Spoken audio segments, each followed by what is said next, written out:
Hi, I'm Janelle Marie. Welcome to Body Beautiful, the show where we talk with local professionals about the latest in cosmetic procedures and medical devices. With us today, we have plastic surgeon Dr. Joseph Mealy, and we're talking about lots of different procedures.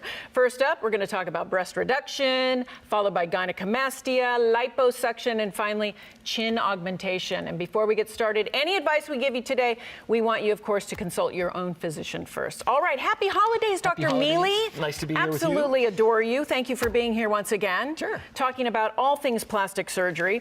Let's start with breast reduction, right? Okay. A lot of women say, I just can't handle it. A lot of back pain. What can I do? A little afraid maybe about talking about breast reduction because of scars and whatnot. There's a procedure for that. There is? What is it? Help us out. Well, the nice thing about breast reduction is it does get rid of that weight. It reduces the volume of the breast, but it also lifts the breasts and makes them firmer. So they don't move around as much, which is part of the reason we have neck pain and back pain. Absolutely. And so let's go to picture number one because we'll talk about breast lift and breast reduction. Can you do both at the same time? Yeah, actually, a breast reduction incorporates a lift. Oh, okay. Because so they are if done you at the think same about time. if you're reducing volume, you're going to make more loose skin. True. So there's even more reason to do a lift after the reduction than before. So this lady, look how long her breasts very are. long. They're down past her elbow. Yes. Afterwards, they're way above her elbow. She definitely needs a lift. Yeah, so it's a combination of reducing that volume, getting rid of that weight, and then also tailoring the skin so it's tight and it fits nicely and it makes a nice shape. It's a beautiful shape, and that's very natural right there. So obviously in the after photo, she didn't need an implant, right? Right. So the goal is always sort of that teardrop shape, a natural shape. Exactly. Sometimes with breast reductions, if there's no tissue up top, we will use a small kind of flat implant. Oh, okay. I think of it like adding a layer to the bottom of a pyramid rather than with breast augmentation when we're trying to make the whole breast. And that way we can do the reduction and still have a nice taper. In this case, she has good tapering at the top already. All I need to do is shape the bottom. Beautiful. All right, picture number two. Sure. So same idea, very long breast, left breast much larger than her right one. And that we can usually accommodate also. You can see on the after picture, there's a scar that runs up and down. So the scars run around the areola, down from the nipple to the bottom of the breast, and then along the bottom of the breast, kind of like an anchor or the inverted T shape. Anchor or T-shape, and a lot of women are concerned about scars. That's a big, big thing. So tell us, the scars will fade, correct? They do fade. Over time, they become less noticeable, but they are there. They are there, but you know, part of the deal. It's worth it, right? Yeah, I think if I asked, 100 patients, about 100 of them would say, yeah, that was worth it. It's worth it. Why didn't I do it earlier? It's maybe 1% where we get a scar that's either raised or red or more noticeable. But not a lot. Correct. Gotcha. All right, we have an email from Tanya from Livermore, and she wants to know if she can breastfeed after getting a breast lift. It's possible, but I usually counsel my patients for this because if they have their heart set on breastfeeding, I would recommend just waiting. Okay. Because there's a chance I can interfere with the amount of milk that's made. Gotcha.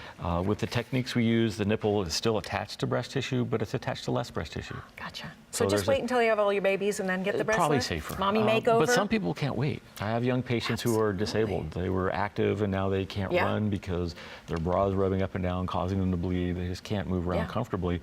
In those cases, then probably going to be happier to have the reduction. Next picture. So this is a younger woman. Beautiful job there. Who, we were talking about getting rid of scars. I was able to eliminate her vertical scar. Really? Because her breasts are fairly narrow, but long. So it's long enough that where the nipple, the areola is completely removed along the bottom part as opposed to up in the middle where we have to close it. Let's talk about recovery time. When can we work out again? What's the recovery time for a breast lift? Sure. Usually in a couple weeks, people are, jogging, that sort of stuff. But the first week, I try to have you just walk. Nothing with bouncing, not a lot of overhead reaching, that sort of stuff. And then we'll gradually increase depending on what they're doing. I think exercise bikes, the treadmills or the ellipticals that don't have the arm movement tend to be pretty easy to get back to too. And lifting, of course. Lifting less than 20, 30 pounds usually. So you can still lift your baby, but you just can't. Just don't toss them. All right, next picture. So this is that same person we just saw, but from the side. Oh, okay. So you can see the scar runs just underneath the breast in the fold. That's beautiful. So it's pretty well hidden. Very natural results. You are famous for that. Very natural results in the after picture for sure. I think they should look normal when we're done. If I could do it without the scars, I would be happier too. I know. Everybody would be happier. And what about anesthesia? Anesthesia, I do this under general anesthesia. General anesthesia always. It's a long procedure. It can take 3, 4, 5 hours for some of the really large reductions, and it's just longer than I can ask someone to keep still. And a lot of people want to know, do we have to do it again? If we get a lift and an Very AUG, rare. Okay, good. Very unusual. I'd say it's Good. more likely if someone gets it done when they're a teenager or early 20s, Right. because breasts do tend to change as we Absolutely. get older. But if someone's already had kids and they're maintaining their weight, it's much less likely that we have to redo it. That is so good. All right, final picture. So again, someone with the, sort of that inverted T scar, so you can see the pink scar Yes. running up and down there, and it's hidden in the fold.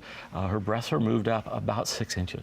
It's hard to tell Wow. from the picture because of the way it's framed. Yeah. But I try to line them up so that the top and the bottom are the same. Yeah. And you can see how much more belly we can see afterwards. That is a really perfect job in the after photo too, because you can see little scars, but you can also see that they are fading. Yes. And they really don't look that They bad. fade over time, and this is someone who really was disabled. She had neck pain chronically. Oh, really? Couldn't do the things she wanted to do. Gotcha. Afterwards, much happier. And Yeah. it starts in the recovery room. Ah, Often okay. people feel better, their neck feels better immediately after surgery. All right, in the next segment, we are going to talk about this kind of, but we're going to talk about it for men. For men. Aha, all right, very interesting. For more information about Dr. Mealy, you can call his office, 925-943-6353, or check him out on the web, drmealy.com, sanfranciscobreast.com, and cron4.com. He's got the 4 things you need to know, cron4.com with Dr. Mealy. We'll be right back talking about gynecomastia.